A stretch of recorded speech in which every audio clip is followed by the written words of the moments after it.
Hey.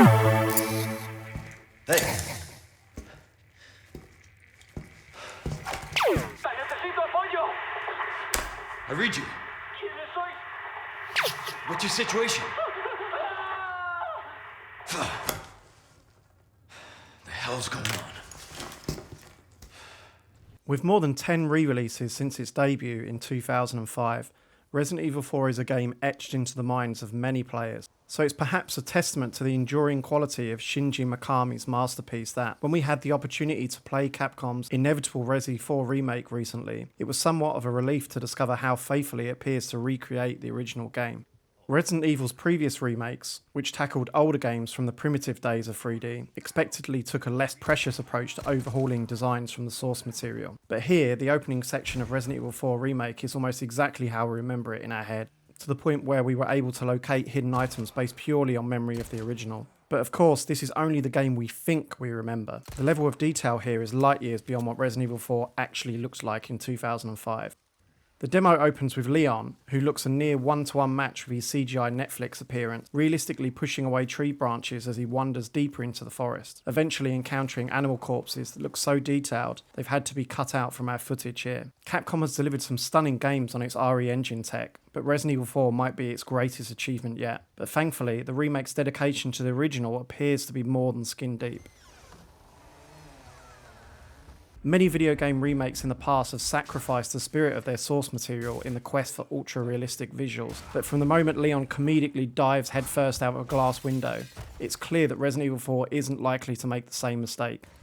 It was genuinely pleasing to discover that the over-the-top action of the original hasn't been toned down here. When the Los Illuminados eventually emerge stumbling with their pitchforks, a few pot shots with Leon's pistol can be followed up with a swift roundhouse kick to the face and a cheesy one-liner, just how we remember it. It's not clear how representative the demo we played is of the full game, but either way it wisely recreates the game's opening village scene almost exactly like we remember it, which is probably not a bad idea considering it's arguably one of the most iconic scenes in modern games. The most significant differences are in the subtle details. The scenery and enemies are highly destructible. You can now take a stealth approach and quietly axe baddies, and there are set pieces to discover, such as a cow that can be set on fire by shooting a nearby lantern, causing mayhem. Bill me for the repairs later.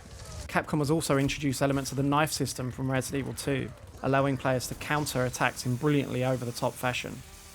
But the broad strokes are just as you remember them, in this section at least, and that felt warmly comforting, like returning to an old, multi-tentacled friend.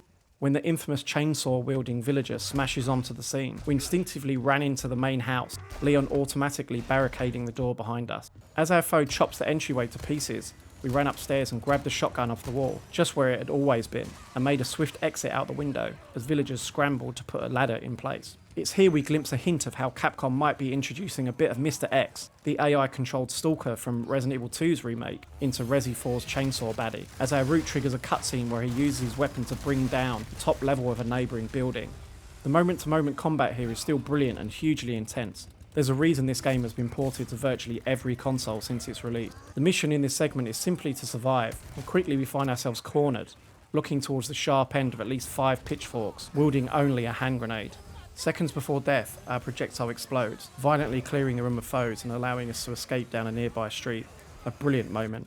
This opening scene is not necessarily indicative of the rest of the game. Resident Evil 4 could yet force us through an unfamiliar 6-hour sewer segment, axing the rest of the original content from the main game. But it clearly signals that Capcom knows there are some things it shouldn't change for the sake of it, and when it's important to be faithful to the original source material. And that makes us far more optimistic for this remake than we were before we played it.